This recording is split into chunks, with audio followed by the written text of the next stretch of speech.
Florence Foster Jenkins is directed by Stephen Frears, written by Nicholas Martin, and stars Hugh Grant, Meryl Streep, Simon Helberg, and Rebecca Ferguson. And Florence Foster Jenkins is the stranger-than-fiction true story of Madame Florence Foster Jenkins, played by Meryl Streep, who was a very wealthy New York heiress in the 1940s who really wanted to be an opera singer, but the problem was she just couldn't sing at all. So her husband, St. Clair Bayfield, played by Hugh Grant, tried to help her attain her dream. Now, I had no plans to watch this movie. I just really wasn't very interested when I watched the trailer, and it just wasn't really on my radar, but I ended up seeing it anyway because I had some free time after work, and I was very pleasantly surprised. I really enjoyed this movie. I think it's a little too one-sided in its depiction of its central character, but it's dramatically speaking more complex than I was expecting, and of course it's terrifically acted by Hugh Grant and Meryl Streep. Now, if you listen to that synopsis I just said, or if you've seen the trailer for this movie, you might expect that this film might go a certain way. However, rest assured that the story does remain grounded all throughout,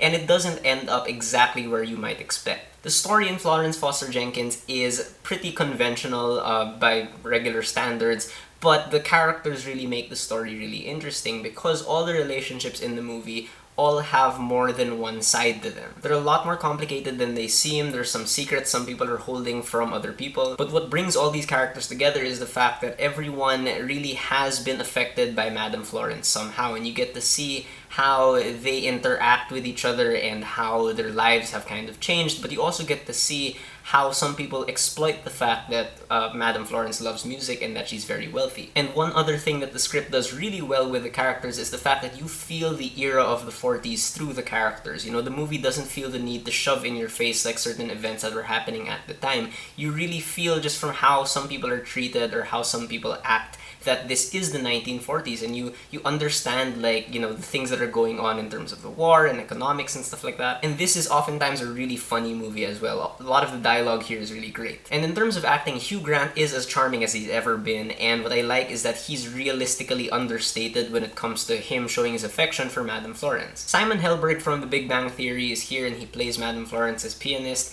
And at first, I thought he was kind of overdoing it, but by the end, he turns into a really likable presence. But of course, who are we kidding? This movie belongs to Meryl Streep as always, and I know some people are annoyed at the fact that she keeps getting nominated for Oscars and whatnot, but she really deserves those nominations, and I wouldn't be surprised if she was nominated again for this movie. I mean, unless, like, 5 better performances come out this year, which is still likely, but she's really great here. She disappears completely into every single role she plays, and just through her performance, you can tell that Madame Florence, you 100% believe that this woman really loves music.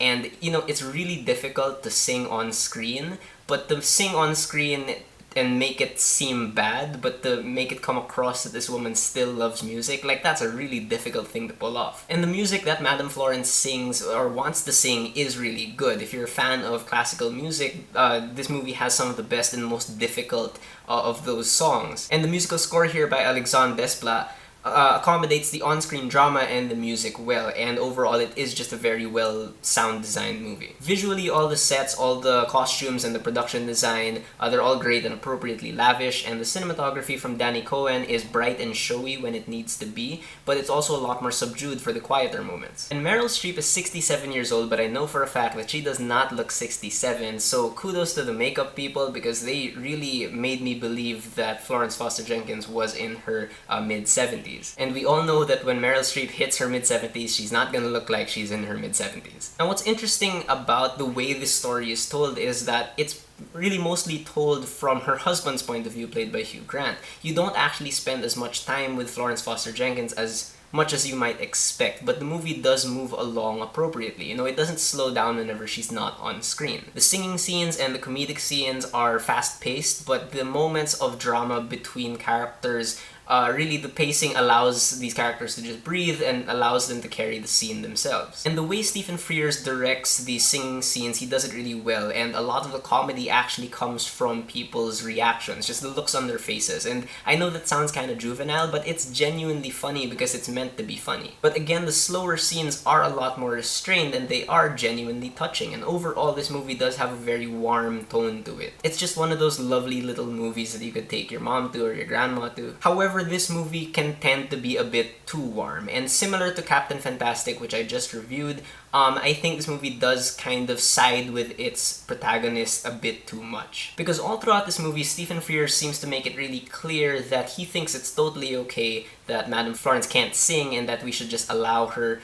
to kind of, be in an opera. But ultimately, I think that's kind of a shallow approach to the subject. I would have appreciated it more if we really got more perspectives on this whole thing, because there is credibility to the argument that you can't just let anybody sing, especially when it's classical music like this and you're charging people money for it and she's just really wealthy and she can afford it. It never really explores that side. And there are some bumps in the editing here and there where the passage of time is sort of abrupt, or the transitions, like they do that Star Wars wipe thing, which is really weird. But in the end, I still think Florence Foster Jenkins is a really good movie. I think if you're a fan of like these old-fashioned sort of comedy dramas, or if you're a fan of Meryl Streep in general, you'll find a lot to love here. So those are my thoughts on Florence Foster Jenkins. If you guys have seen it, tell me what you thought about it, and whatever you thought, whether you agree with me or not, please leave me a comment. Let's have a conversation.